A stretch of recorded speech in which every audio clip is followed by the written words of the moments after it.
Sejam bem-vindos a esta 7ª aula do curso de Mitologia Hindu. Nesta ocasião estamos começando a 2ª parte do curso e hoje vamos falar sobre a criação do ponto de vista dessa mitologia. Na entrada dessa aula vocês assistiram a uma sequência de slides que mostra um texto do Rig Veda que fala sobre a criação. Vocês podem notar que ela é muito semelhante a certas teogonias, inclusive alguns textos considerados assim, de cunho religioso. Há uma certa semelhança entre esses escritos que falam como o princípio de todas as coisas tem a ver com a escuridão, tem a ver com as trevas. No início eram as trevas, depois é que se fez a luz. E na mitologia hindu não é diferente. Bom, então essa é a coisa. Das trevas surge a luz. A primeira manifestação da luz é Brahman, Brahman com N no final.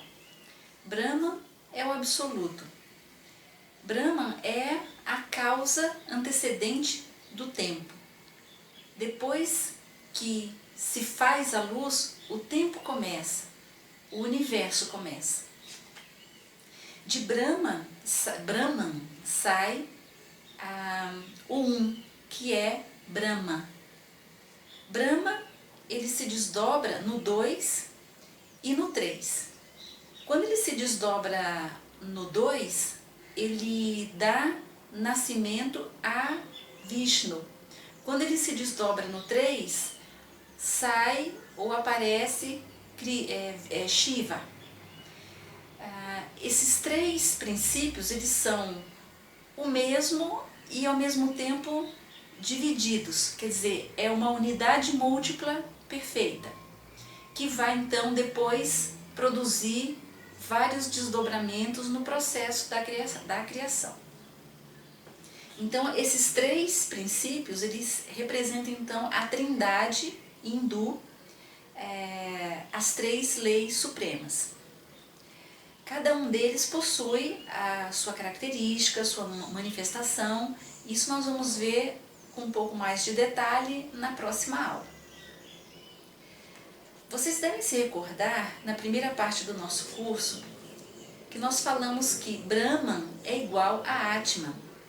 O que é o Atman? O Atman é a essência divina do ser humano. Brahman é a centelha divina do universo. Quando se afirma que Brahman é igual a Atman, o que se quer dizer é que toda a criação está dentro de nós também, que nós fomos feitos à imagem e semelhança do Criador, como nós encontramos na Gênese bíblica. Então, dentro de nós, nós temos todos os princípios, as 3 forças primárias, Brahma, Vishnu e Shiva, estão contidos em nós também. Eles representam partes muito profundas do nosso próprio ser.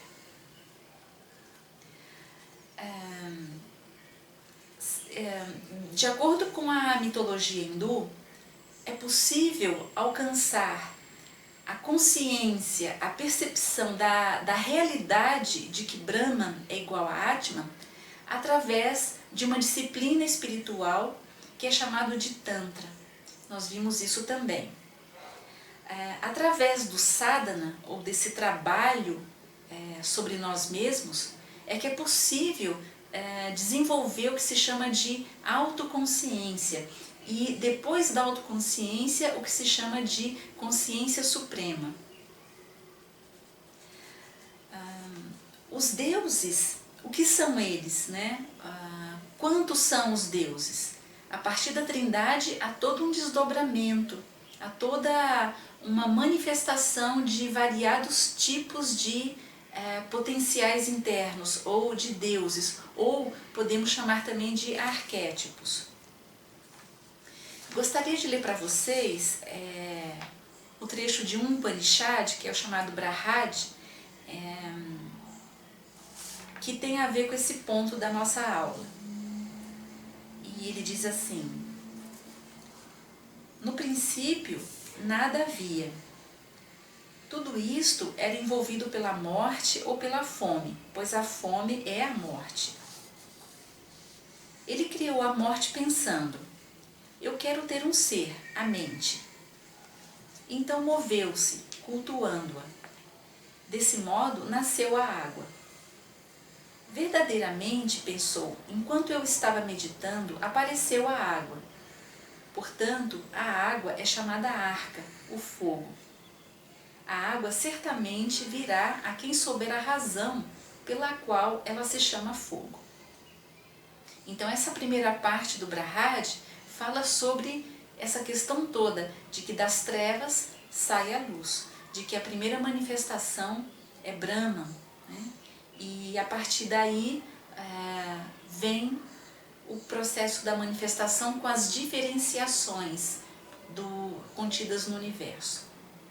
Bom, há então um segmento do Brahad, o Upanishad, que vai falando sobre os deuses, porque depois que tudo está criado, essa diferenciação, que é a manifestação dos demais deuses, ela vai se dando, na medida em que os lokas vão se desdobrando um do outro. Então, o Brahad segue falando assim. Então Vidagda Saklaya perguntou a ele: quantos deuses existem, ó Yagnavalkya? Ele replicou: tantos quantos são mencionados no Nivite do hino de louvor endereçado aos Vivedevas, 3 e 3 centenas, 3 e 3 milhares. Sim, ele disse, e perguntou novamente: quantos deuses realmente existem, ó Yagnavalkya? 33, respondeu ele. Sim, ele disse, e perguntou novamente: quantos deuses realmente existem, ó Yagnavalkya? 6, respondeu ele. Sim, ele disse, e perguntou novamente: quantos deuses realmente existem, ó Yagnavalkya? 2, respondeu ele. Sim, ele disse, e perguntou novamente: quantos deuses realmente existem, ó Yagnavalkya? 1, respondeu ele. Então, disse ele, quem são esses 3 e 3 centenas, 3 e 3 milhares? Yagnavalkya respondeu: esses são os vários poderes. Esse ponto aqui ele é muito importante porque os deuses, do ponto de vista da mitologia hindu, são poderes internos que nós temos em estado latente e que podemos, através do sadhana, produzir o seu desenvolvimento. Então, sempre que nós daqui para frente fizermos referência aos deuses, vai nos importar mais que tudo o significado interno desse Deus. É o que vai ficar de útil para nós em nosso trabalho, em função da psicanálise, ou do yoga, ou de qualquer outra disciplina que leve a um processo de autoconhecimento. Então, a mitologia hindu, ela coloca claramente, desde o seu princípio, de que os deuses estão dentro de nós, eles são potenciais latentes que podemos desenvolver. E cada um deles tem uma característica que lhe é peculiar, tem o poder que lhe é inerente. Bom, há um conjunto de livros sagrados na Índia que são chamados de Puranas, e os Puranas, eles colocam uma certa classificação para esses deuses, né? Então, por exemplo, Brahma, Vishnu e Shiva são a trindade. Então, Brahma é considerado como o criador, Vishnu é considerado como o preservador e Shiva como o destruidor ou transformador. E dessa trindade masculina fala-se muito da Shakti, a expressão feminina da criação. Então, Brahma produziu um desdobramento de si, que é Sarasvati. Vishnu se desdobrou em Lakshmi e Shiva em Parvati. O princípio masculino é aquele que fertiliza, é aquele que cria, mas quem constrói o universo, quem expressa, que mostra a aparência desse universo é o princípio feminino. Então é o aspecto feminino da criação que vai dar forma e aparência ao que foi criado, ao que foi fecundado. Dentro da mitologia hindu, alguns deuses se destacaram mais que os outros e são bastante cultuados até os dias atuais. Podemos citar aqui, no caso, Vishnu e Lakshmi, que Vishnu, no caso, ele tem todo um histórico de avataras através das eras. E alguns desses avataras ficaram muito conhecidos. É o caso, por exemplo, de Rama e Sita, que são então projeções ou avatares de Vishnu e Lakshmi. Também podemos citar como outras representações de Vishnu e Lakshmi, Krishna e Radha, a sua consorte, né, a sua expressão feminina. Também há outros deuses que ficaram assim muito conhecidos, que é o deus Ganesha, que é filho de Shiva com Parvati. Shiva e Parvati também tiveram outro filho, que é o Skanda. O Skanda também é chamado de Kartikeya, e ele é o deus da guerra dentro da mitologia hindu. Também podemos citar aqui um deus muito conhecido, que é o Hanuman, que é um auxiliar de Shiva. Nós vamos mais para o final do curso falar sobre o Ramayana e vamos ver que há uma ação, né, uma participação boa de Hanuman ajudando Rama, no caso. Bom, isso é a classificação que a gente tem nos Puranas.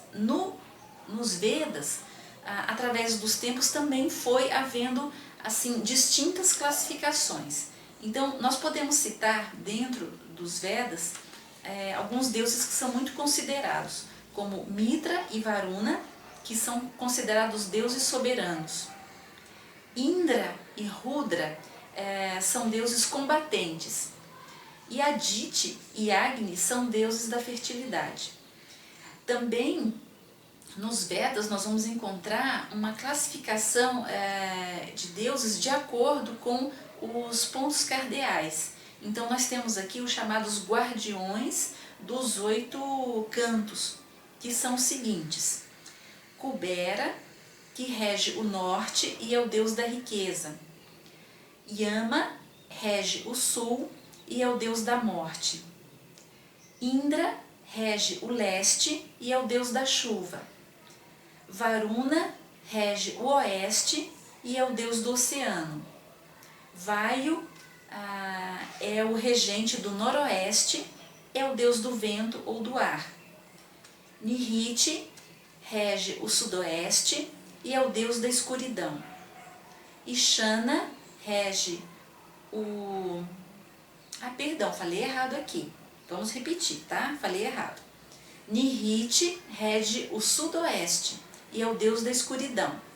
Ishana é o deus do nordeste e é o deus da destruição. E por fim, Agni, o deus do fogo, que rege o sudeste.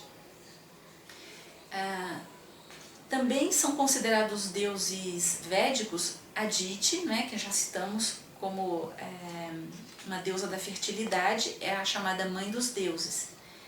Temos também Kama, que é o deus do amor, ele é o mesmo Eros, o deus Eros da mitologia grega. Temos também Surya, que é o deus Sol, Chandra, que é a deusa Lua, e Rudra, que já citamos também, é o deus das tempestades, né? Rudra citamos como um deus combatente, né, dentro do Vedismo. Bom, essa então é a noção que se tem sobre a criação, né?